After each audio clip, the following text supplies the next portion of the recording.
Hey, what's up everybody, and welcome back to another lens review. Today we're going to be talking about the Sony 50mm prime lens f1.8. Over the last couple months I've been getting a ton of use out of this little guy, and it's honestly slowly becoming one of my favorite lenses. I've been super impressed with the results so far, so let's just get right into it. Alright, so like I said before, the aperture goes to 1.8 and it's a set 50mm prime lens, which means that's the only focal range that it really does. But if you're on a full frame camera and enable APS-C mode, the focal range will be much closer to about 75mm. The only ring that the lens comes with is a focus ring. It's pretty small compared to most prime lenses that Sony releases nowadays, but for some reason the sensor is really deep inside of here, which means that Sony actually could have made this smaller than it already was. So I'm not really sure why they didn't do that. Regardless, this is still the smallest lens that I own, and it fits super nicely in my camera bag. It costs around $200 new on Amazon, and I left a link to that in the description if you do want to go check it out. But I'm pretty sure that you could definitely find it cheaper used on somewhere like eBay. So this lens has a motorized autofocus, which means that you'll definitely be able to hear it when it's focusing. So to counteract that, I've started to use manual focus a lot more for this lens, and it works perfectly fine. And I'm also able to get my images perfectly sharp just by using manual focus. But I do want to mention that if you are shooting video and you're using autofocus for this lens, just be careful of the audio if you're going to pull it straight from camera, because you will definitely be able to hear it in the background of whatever clip you just shot.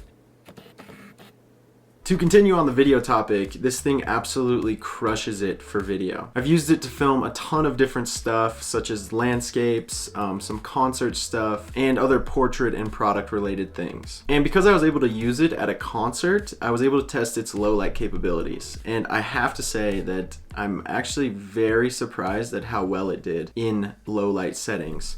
I filmed it with the A7S, and I think I was cranking my ISO up to like 3200 or something, and the video didn't look grainy, it still looked super clean. The one thing I should say is this lens doesn't have internal stabilization, which means you have to be very steady with your handheld shots if you want it to look professional. Either that or just use a gimbal. And these positives and negatives follow the lens when you start talking about photos too.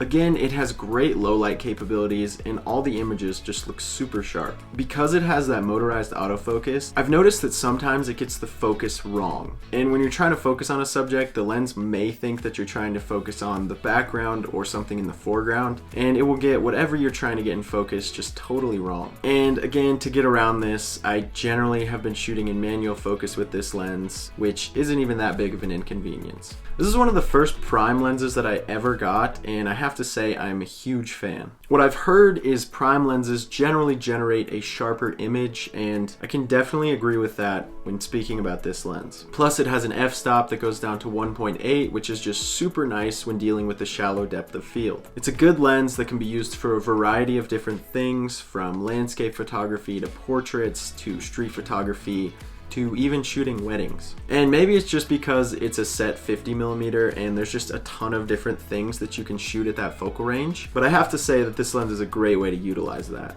And like I said, look how small it is. Like, it does not take up that much room in your camera bag at all. There's always room for it, so why not just have it just in case, you know? Anyways, I hope that you guys enjoyed that, and again, like I said, I left a link to the lens in the description. But if you do want to get it used, and probably for a little bit cheaper, definitely check out eBay, and I'm sure you can find one there. Anyways, I'm going to be back to uploading 2 to 3 videos a week, so give me your suggestions if you want to see a lens review, a camera review, or just have any type of video you want me to make. I'd love to hear what you guys have to say, and yeah.